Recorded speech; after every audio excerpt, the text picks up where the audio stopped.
Sedihnya pada hari ini kesan daripada COVID ini bukan hanya dalam bentuk kesihatan nyawa manusia, juga ia melumpuhkan ekonomi negara dan dunia pada hari ini. Kita tidak boleh asingkan bahawa COVID satu bab, lepas itu ekonomi another bab. Dia interrelated dan perlu ada satu task force yang kita boleh katakan terdiri daripada pakar-pakar, ya, untuk mengatasi masalah COVID. Bukan hanya bergantung dengan perkhidmatan awam, ketua pengarah kesihatan, doktor-doktor kerajaan, bahkan juga saintis-saintis.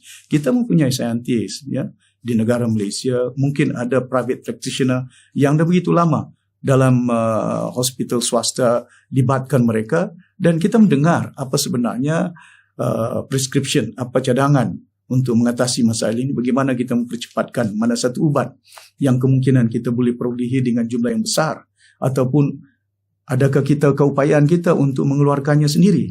Ini di antara badan yang perlu memainkan peranan untuk kita pastikan dalam jangka masa tertentu mereka boleh mengumumkakan kepada pihak kerajaan yang ada. Bab ekonomi, perlu ada satu badan yang khusus, tidak hanya melibatkan para menteri, ya, wakil-wakil parti politik yang ada. Kita nakkan supaya pakar-pakar ekonomi, entrepreneur, business people yang dah pun berkecimpung dalam dunia perniagaan yang begitu lama, termasuk juga daripada masyarakat foreign investors yang ada.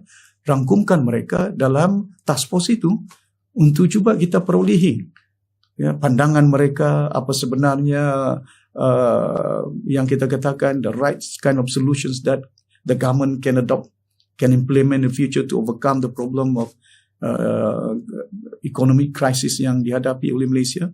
Dan saya yakin kalau kita mempunyai satu badan, dahulu pun kita ada, contohnya di negara Malaysia, bila kita berhadapan dengan financial crisis yang ada, kita ada M10, bukan Perdana Menteri yang mempengurusikannya, bukan Jama Menteri yang terlibat secara langsung, ya, untuk mengelakkan perkara-perkara yang mungkin terjerumus dalam kegiatan interest is there. Kita bagi dengan pihak-pihak swasta yang ingin melihat, mereka nak bagi pandangan bottom up kind of concept where we need to know what actually is happening on the ground there, and we need to formulate policy to ensure that we have the right prescription supaya membolehkan apa sebenarnya masalah yang dihadapi oleh ekonomi negara Malaysia. Bayangkan hari ini kadar pengangguran yang mungkin dalam rekod pihak pemerintah dapat mencecah 800,000. Saya ingat dah hampir 1 juta lebih dah yang tidak didaftar, sektor pelancongan, sektor pengangkutan dan berbagai-bagai retail shop, restoran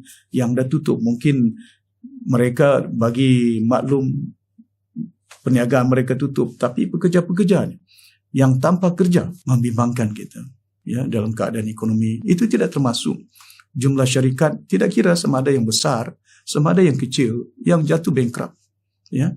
Dan bayangkan negara Malaysia merupakan di antara negara yang mempunyai hutang yang begitu banyak. Dah pun membatasi 1 trilion kita punya hutang, national debt yang ada. Household debt is one of the highest in the region.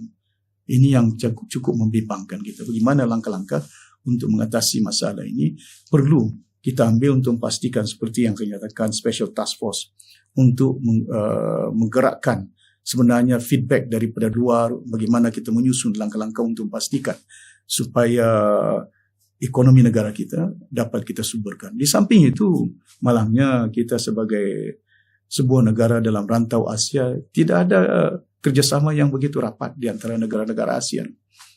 Hari ini kita dengar Thailand akan buka tourism sector dia dalam jangka masa 120 hari. Bayangkan mereka dah mempunyai rancangan pun membuka sektor pelancongan ini.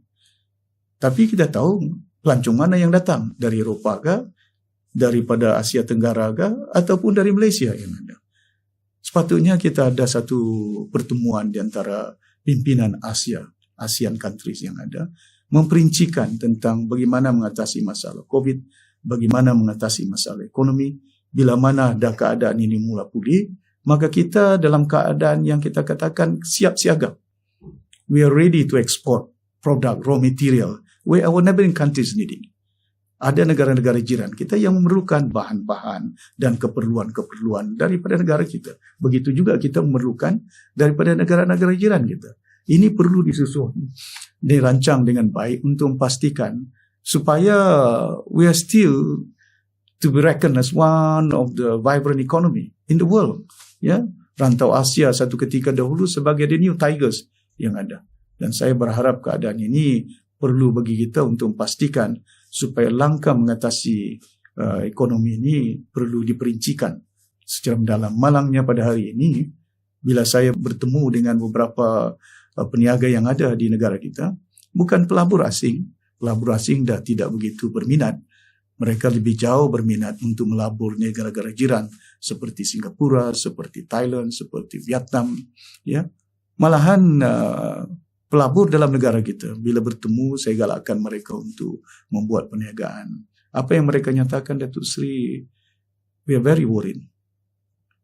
Kami bimbang kerana tidak ada jaminan bahawa bila kita melabur duit kita, dasar-dasar kerajaan tidak begitu menentu.